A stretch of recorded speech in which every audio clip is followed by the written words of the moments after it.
Hayotim qachon ikkiga bo'linib qolganini aniq eslolmayman.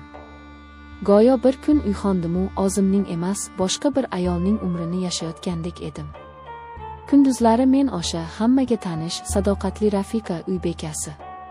Kechalari men o'zim uchun qaytadan kashf etgan, ehtiroslarga to'la, olovli bir ayolga aylanardim.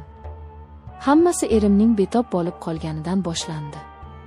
Uning erkaklik salomatligidagi muammolar avvaliga shifokor kabinetlarida va umidsiz suhbatlarda aksini topdi. Keyin esa bu muammolar yotoqxonamizga ko'chib o'tdi. Orada ko'rinmas, ammo yengib bo'lmas bir devor paydo bo'ldi.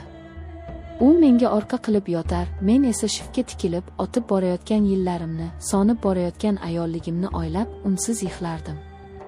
Uning xastaligi qalbimizni ham bir-biridan uzib qo'ygandi. Biz bir uyda yashaydigan ikki begona edik.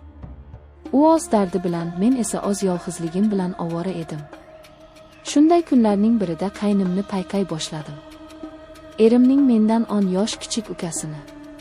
U avvallari ham yonimizda edi, lekin men uchun u shunchaki qaynim, erimning ukasi edi.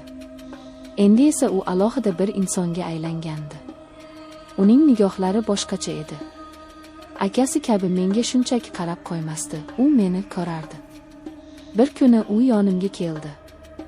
Erim endigina shifoxonaga ketgandi.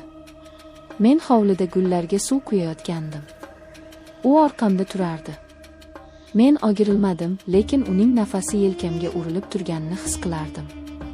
"Qiynalyapsiz", dedi u pichirlab. Bu savol emas, tasdiq edi. Men javob bermadim. Qo'limdagi idishni yerga qo'yib unga qaradim. Ko'zlarimdan yosh qalqidi. U sekin qo'llarini cho'zib yuzimdan oqayotgan yoshni artdi. "Bunday bo'lish kerak emas", dedi u yana.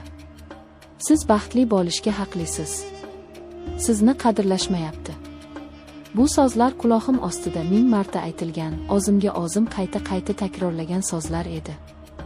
Lekin boshqa birovdan, ayniqsa undan eshitish, bu butunlay boshqacha edi. U meni tushunardi. U mening ayol ekanimni, e'tiborga, mehrga, ehtirosga muhtoj ekanimni bilardi. U sekin egilib lablarimdan o'pdi. Avvaliga ehtiyotkorona, so'ng esa tobora kuchliroq. Men qarshilik ko'rsatmadim. Aksincha, butun vujudim bilan unga talpindim. Necha yillik muzlagan qalbim, so'ngan ehtiroslarim shu birgina bosidan alanga olib ketgandek bo'ldi. Bu gunoh edi. Bu xiyonat edi, lekin o'sha lahzada men uchun bu haqiqiy hayotning o'zi edi. Men o'zimni yana tirik his qildim. Kerakli, sevimli va eng muhimi, ayol ekanimni his qildim. Bizning yashirin uchrashuvlarimiz boshlandi. Erim uyda yo'q paytlari, tushlik vaqtlari. Ba'zan esa tunda, hamma uyquga ketganida. Uyning bir chekkasidagi eski omborxonada. Har bir uchrashuv olovli edi.